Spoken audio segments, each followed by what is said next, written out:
Oh, it's working. Okay, all right. So we're just about ready to start here.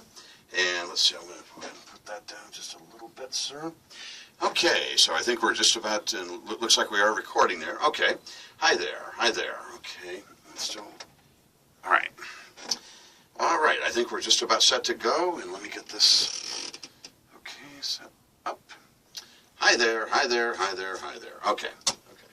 So I think we're just about ready to go here. Okay. Okay, now. Okay, all right.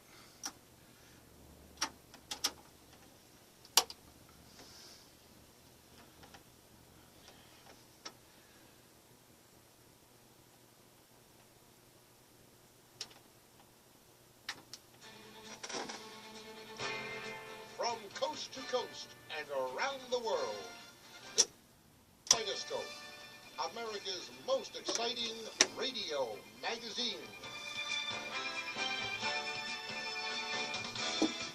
Stay tuned for more.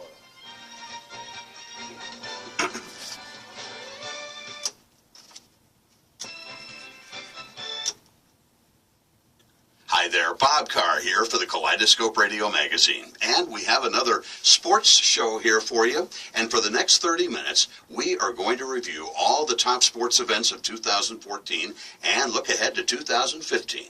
And my guest here is a man we've had on the show before. His name, Richard Harris. And Richard, I'm glad you're back. Hey, Bob, how you doing? I am doing just fine. Let's Happy talk some holidays. sports. Happy holidays to you, too, as we tape here on Friday night, December 19th, 6 nights to Christmas.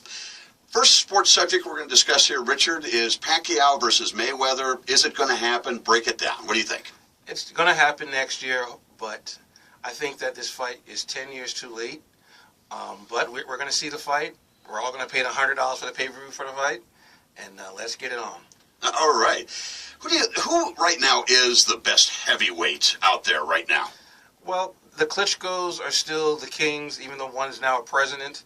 I got to see the last fight. I believe it was Vladimir fought. He was impressive. It's just, scary. A guy 6'6", 254 pounds, in shape, motivated. The man's a beast. All right, switching to another subject here, also talking about Tiger Woods moving to golf. Is Tiger going to win another major, do you think, anytime soon? I think next year he's going to surprise everyone. I think they say his swing is beautiful. I watched his tournament 2 weeks ago. His swing looked great. He said he's the best swing he's had since 2001. Even Johnny Miller, who can't stand Tiger, said that Tiger Woods' swing is the best he's seen since then. So it could be a fun year for him and Rory. It's going to be interesting. You just mentioned Rory there just a moment ago. The rest of the golfer, it looks like Rory McIlroy is the best right now. Well, it's interesting because Jack Nicklaus asked him, how you shoot a 63 and win in a final round in one tournament, and the next tournament you shoot a 78 to start it. He's like, I don't understand what happens between rounds with you, but I guess it must have registered in because he won 2 majors this year, and in my opinion, was the Sports Illustrated Man of the Year. Oh, well, we're going to debate that a little bit. I got to go with Madison Bumgarner. We'll talk about that more later. Talk about the NHL right now. The LA Kings, they won their second cup last spring. Quite impressive. The Kings have the type of team that could be around for a long time. The new NHL with these big, fast, athletic, speed guys who are all over 6 foot, who can move the puck, who can hit, who can do amazing things. The Rangers were gallant. We went to overtime in 3 of those games, but unfortunately we fell short. Looks like Tampa Bay, Detroit, Pittsburgh, Chicago, St. Louis, Anaheim look to be contenders in 14-15. It's interesting because Barry Melrose said that last year was definitely the Kings' year, this year Chicago's year, but Anaheim gets off to these great starts every year. Last year they got off to that amazing start when they were like 23-3, and then they lost to Chicago, lost some confidence, and wasn't the same as after that. And of course getting swept out of the first round, actually having the Kings down 3-0 and then losing 4 straight games. That's amazing. That certainly does not happen very often, but sometimes it does. They're talking about expansion into the NHL, perhaps Las Vegas. You'd think the contraction might be better for the league, but maybe not. Maybe they feel the league could go on a little bit. What do you think? The NHL needs to get back on ESPN. You can't find it unless you have DirecTV and have the NHL network, or I don't know if Time Warner even has the NHL, but it needs to get back on a national audience and a national night every night of the week like it used to be. it's a shame. And if they did that, then I can understand expansion. But if they don't do something like that, I agree with you. Contraction is the way to go. You know, they're talking about building an 18,000 seat arena in Las Vegas. We'll see if Vegas gets their first professional sports team in the four major North American They sports. deserve a sports team. That'll help gambling. That'll maybe allow gambling to be allowed, legally, I guess. As like in Atlantic City, the issue they're trying to get gambling back in Atlantic City. It'll be interesting to see if they do put a pro team there. Sure, it'd be fun to watch. Well, the NBA, the San Antonio Spurs won their 5th title last spring, propelling them to the 3rd greatest franchise in NBA history, according to Sports Illustrated, behind the Celtics and the Lakers. Can't argue that.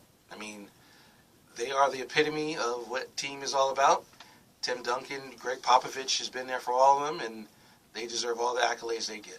Absolutely, and it's interesting, if you pick a team of the year in all of sports, San Antonio certainly would have to be one to consider, along with the LA Kings, who we just talked about, and others as well. Well, Toronto, Washington, Cleveland, Atlanta, Golden State, Memphis, Houston, there's a lot of names here. San Antonio, the LA Clippers look to be contenders for the NBA crown come June. You know, it's funny. I think it was 2 years ago. The Clippers had a month of December where they were 17-0, and everyone thought, okay, this is definitely Clippers' year. Golden State obviously just coming off a run where they won 16 in a row, including an impressive win recently over Oklahoma City, who's gotten back their players. It's going to be a very wild west. The East, we know that Cleveland's going to get better. Toronto is the team to watch. Out here, it's 8 teams can win the championship out here, and they're just going to beat each other up, and may the best team win. Absolutely. The Lakers are playing a little bit better now since the start, where they didn't win very many games, but they're still a ways away, aren't they? The Lakers need players. They don't. I mean, Kobe the other day having a little tirade in practice, and the team actually has responded well since. So, as long as he continues to show trust in them, the Lakers will be fine. All right. Kobe recently passed Michael Jordan on the all-time scoring list. I want you to compare these two ball players, Kobe Bryant versus Michael Jordan. Reggie Miller said it best. On Michael Jordan's worst day, Kobe Bryant is not in the same class. And I hate to say that because I like both of them. Kobe Bryant tries to emulate Michael Jordan in every way, shape, form, or fashion. However, there's only one king. Think about it. Kobe Bryant, for 3 of his titles, he won with Shaquille O'Neal. Yes, Jack is an all-timer. He's a top 10 player of all time. And yes, Kobe had some influence. Michael Jordan was the offense. He was one of the defensive catalysts on that team as well. If you took the 10 best moves that Michael Jordan did and compared it with anyone's 10 best, it wouldn't be fair. Plus, think about this. Michael Jordan did all of his accomplishment in 15 years. Kobe's been in the league now for 19 years. He's taken 5,000 more shots, played 5,000 more minutes to get to this level. There is no comparison. Basketball in the mid-'80s was much more difficult because it was much, much, much, much better centers. Michael Jordan posterized every single one of them. I love Kobe. I think Kobe's a top 6 player of all time. However, he's no Michael. All right. Switching to college basketball right now, UConn, another title, their 4th last spring. UConn is it's funny. UConn played Duke recently, and someone said after the game that UConn only gets up for the tournament. And Kevin Ollie did a tremendous job last year getting that team, that it was such an overachieving team, to achieve as they did, beating Kentucky to win the title. Now, speaking of Kentucky, it looks like Kentucky's a favorite certainly this year. Number 1 as we tape here on December 19th, 2014. Duke, saying that they have the best team there maybe ever at Duke. Also Arizona, Louisville, Wisconsin, all Final Four contenders for Indianapolis next April. It's going to be wild because Duke, Wisconsin have the kind of players who can frustrate a Kentucky. However, when you go 10 deep and you don't miss a beat, even though Kentucky did lose a player, I think his name was Poultris or Poliris, something like that, for the season, they are still outstanding. And even though on this day we're taping, they'll still be number 1 when it comes around at the end of this season, unless something incredibly crazy happens. Looks like we got another one-and-done type of situation for Calipari there at Kentucky. It's funny. Before I came here tonight, I was watching a high school basketball game, and I guess Calipari was at the game because one of his players, actually 2 of his players, was playing in the game from the high schools, and the big high schools in Chicago. I believe one was King High School, and there was another one from another high school I had never heard of. But they just retool.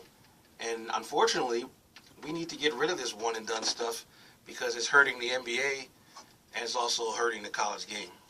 All right, switching to college football for 2014 and the bowl season coming up here. Did this playoff committee get it right, picking Alabama, Ohio State, Florida State, Oregon? They did not get it right. And all season long, I have been speaking out against this because they basically put Baylor in a position where Baylor could not succeed. Baylor, if you asked all four of those teams, coaches, who had the most impressive victory of the season, it was Baylor beating TCU. They were down by 21 points in the fourth quarter and was able to come back and win that football game. Ohio State, give them credit. 3 quarterbacks, they get to the game. The most hated team in college football, Florida State, who in my opinion has the athlete of the year in Jameis Winston because he's been undefeated this entire year, 14-0. They get no love. Alabama is just a product of the fact that everyone thinks the SEC is the greatest thing since sliced bread. And as you saw in the last weekend of the college football season prior to bowl week, all 4 teams that played their natural rivals lost. Georgia Tech beat Georgia. Florida State beat Florida. Louisville beat Kentucky. Clemson beat South Carolina. So SEC is not what they're supposed to be. And, of course, the Ducks.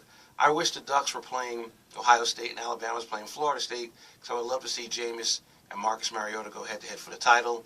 But, unfortunately, we have to see it in the semifinal. We talked about TCU and Baylor there.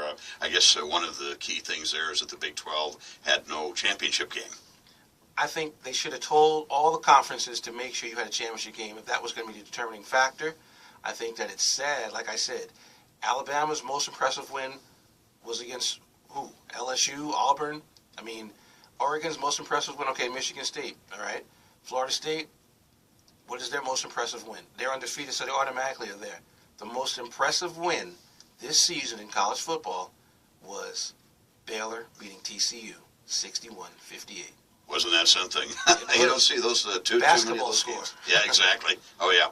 Well, in the upcoming NFL draft coming up in the spring, there's going to be a lot of top picks, including Oregon quarterback Marcus Mariota, also Florida State quarterback Jameis Winston, defensive tackle Leonard Williams from USC, Amari Cooper, the wide receiver at Alabama, Andrus Peat, offensive tackle at Stanford, defensive end Randy Gregory from Nebraska, and we've got Shane Ray, defensive end from Missouri. Is that Sean Ray or Shane Ray? Sean Ray. Sean Ray, okay, the defensive end at Missouri. These are projected to be the top picks in the draft coming up.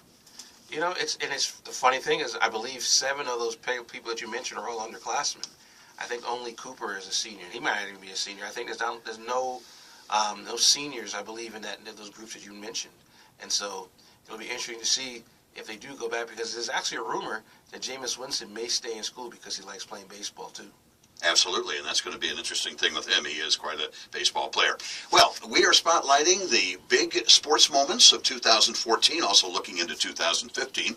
I'm Bob Carr here, and my guest is Richard Harris. It's always great to have Richard on, and we're going to have more and discuss the NFL, Major League Baseball, make some predictions, a parting shot, all with Richard coming up here on the Kaleidoscope Radio Magazine. Santa Monica Boulevard is the place to go. Located just a few steps east of Vine, LA Radiator offers the fastest service at the lowest cost available anywhere in the area. Whether it's just a tune-up or a major repair, you'll be putting your car in the best hands possible. Don't let the name LA Radiator fool you. They do a lot more than just radiators. Remember, the next time your car needs any repair, Could I use your headphones? Maybe 16 Santa Monica Boulevard, Okay. located just a few steps east of Vine Street in Hollywood. Every morning you shave the same See if that area works for me. I think it's over about- and over Can't hear with this. till it becomes really irritating. Okay. But now there's Gillette Mach 3. 3 blades that shave progressively closer.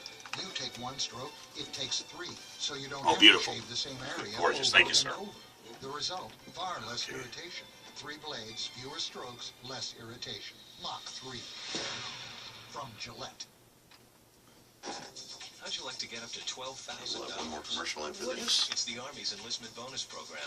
What's the catch? You have to qualify to get the $12,000. I'll pay off my car. You get valuable training in any one of several job fields. My folks will like that. And you'll learn skills for life. Okay. Where do I get the $12,000? Call your recruiter or 1-800-USA-ARMY, extension 777. 1-800-USA-ARMY? Where's that phone? Paid for by the U.S. Army. All right.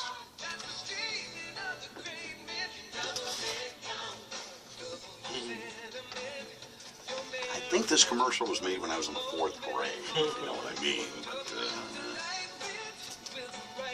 hey, stand by.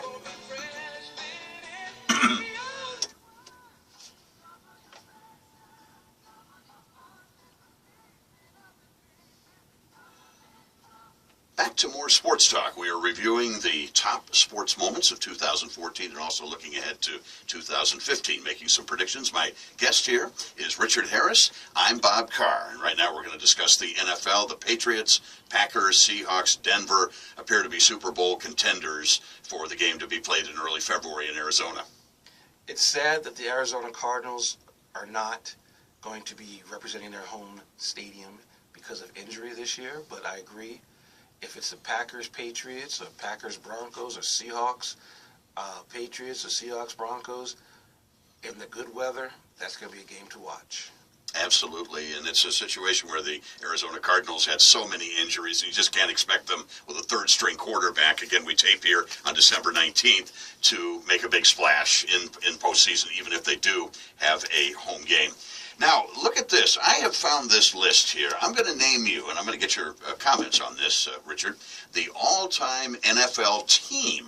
I'm going to name offense and defense. This according to the sports cheat sheet. All right? Okay. They came up with this, and I'll get your opinion. We're going to do the offense first. Quarterback Joe Montana. Running back Walter Payton. Fullback Jim Brown. Wide receiver Jerry Rice. Also Don Hudson. We have John Mackey at tight end, Anthony Munoz, left tackle, left guard. We have Randall McDaniel, center Mike Webster. Right guard is John Hanna, and the right tackle is Eric Williams on this list. What do you think?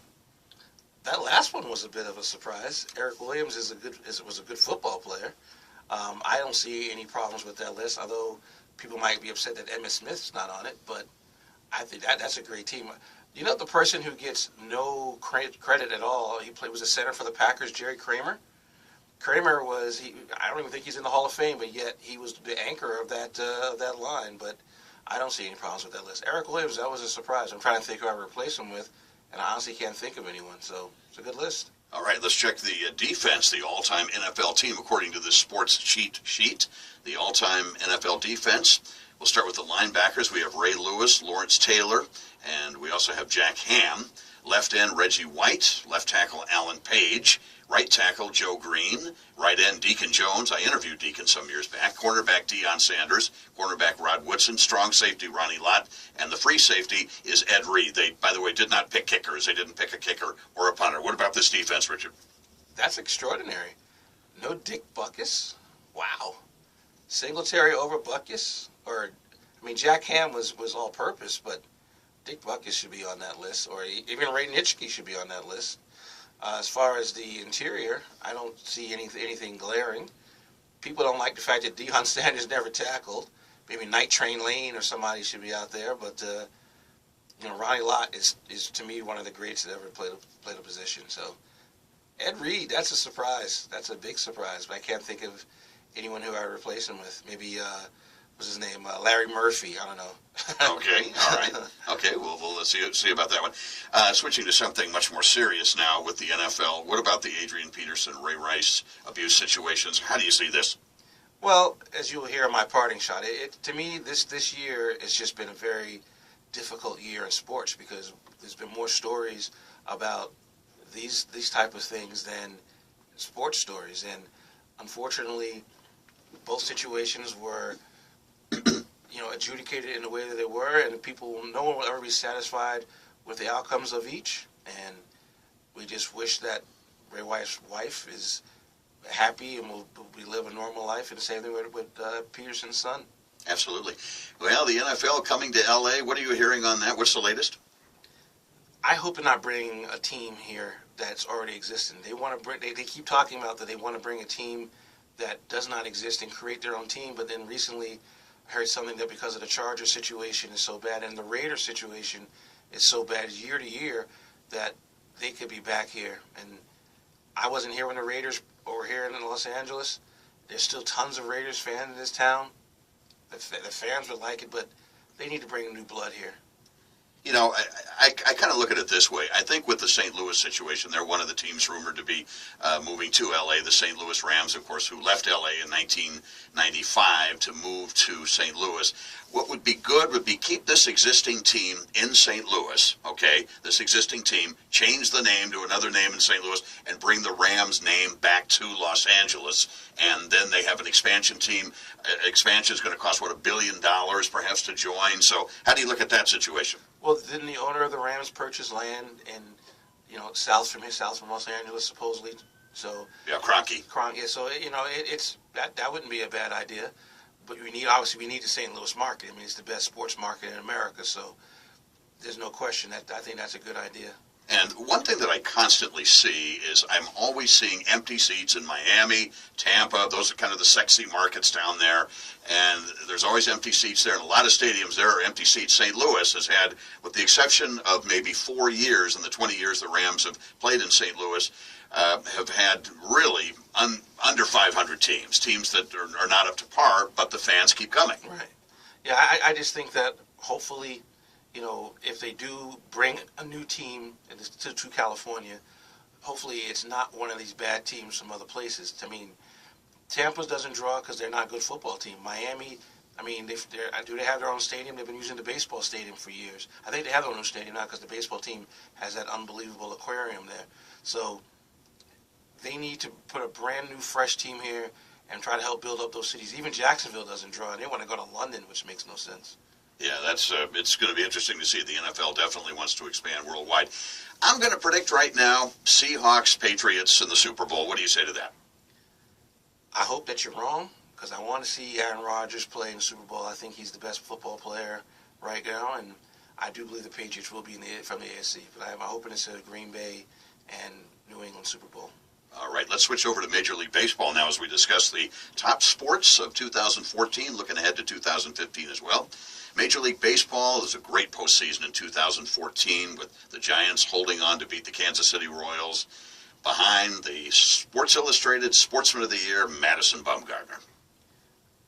Great win for the Giants, great effort from the Royals. But to me, a lot of times in sports, it's matchups. And as you well know, if you got a pitcher who owns a team or who has a way to beat a certain team, I'm sure you remember when you had John Tudor pitching for your Cardinals, how he just would light the Mets up like a Christmas tree. The Mets couldn't touch him.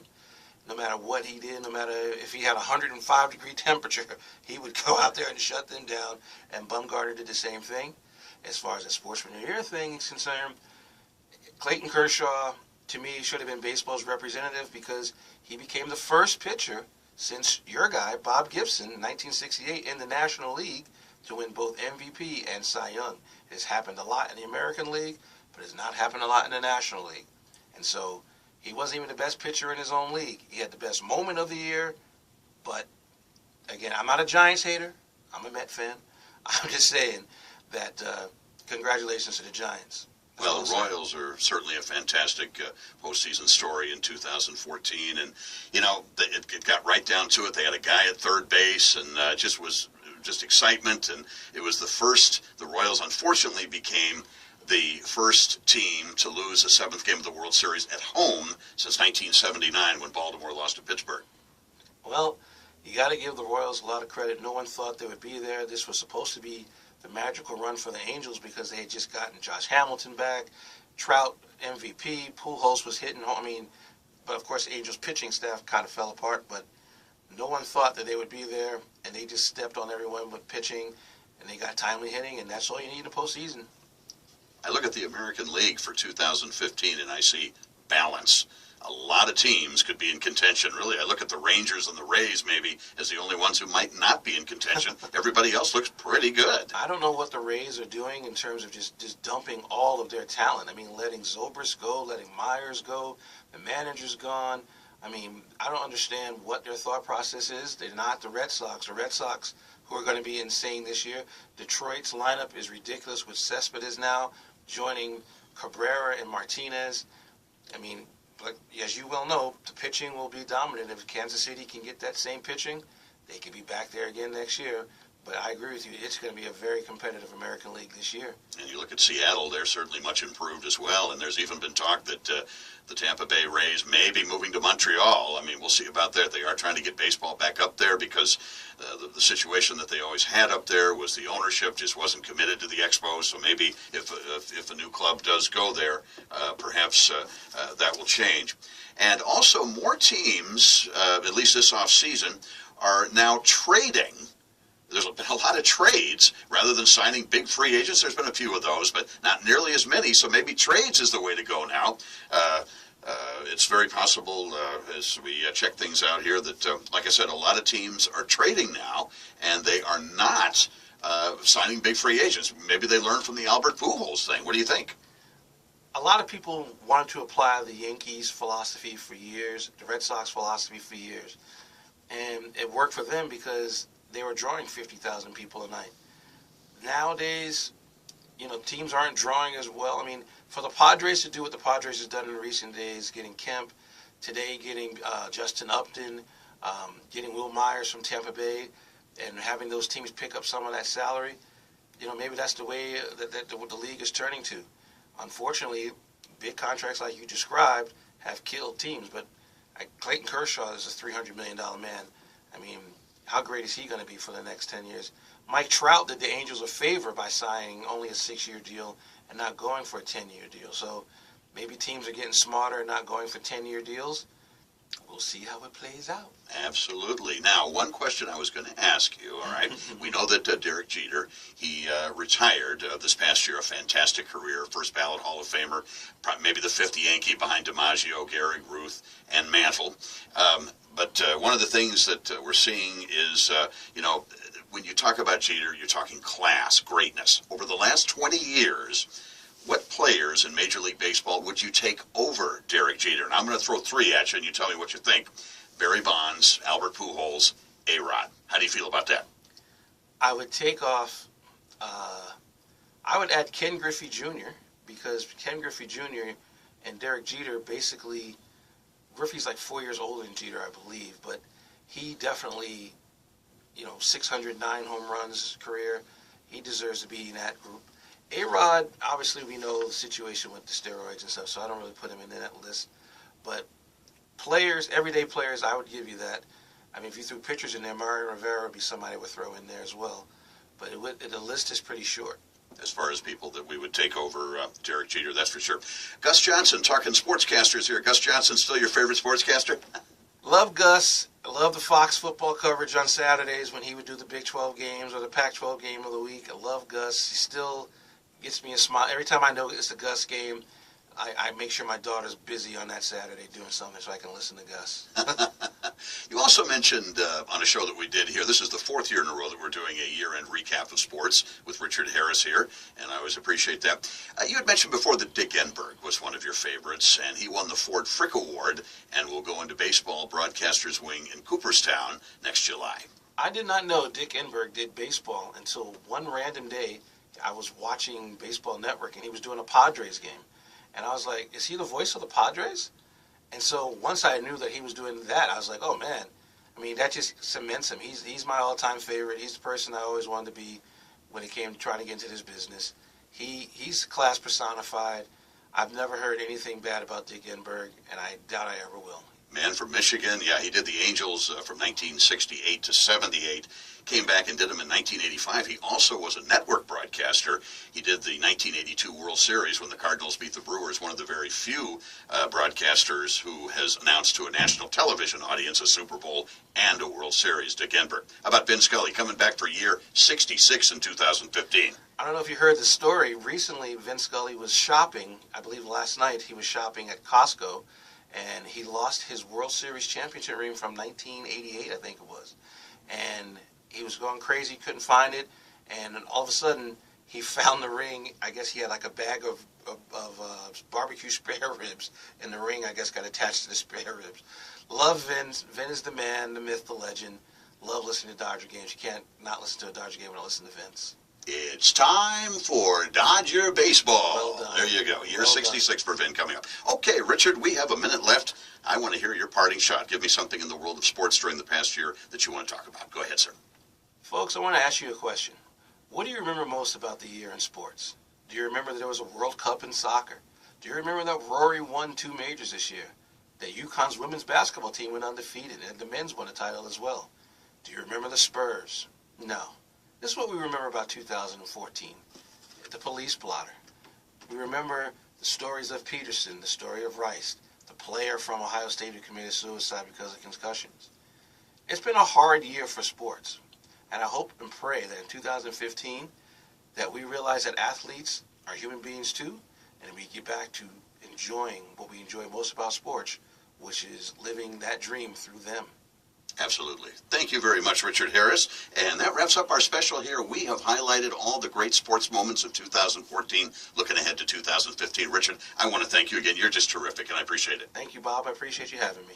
I'm Bob Carr on the Kaleidoscope Radio Magazine, and I want to thank you very much for listening.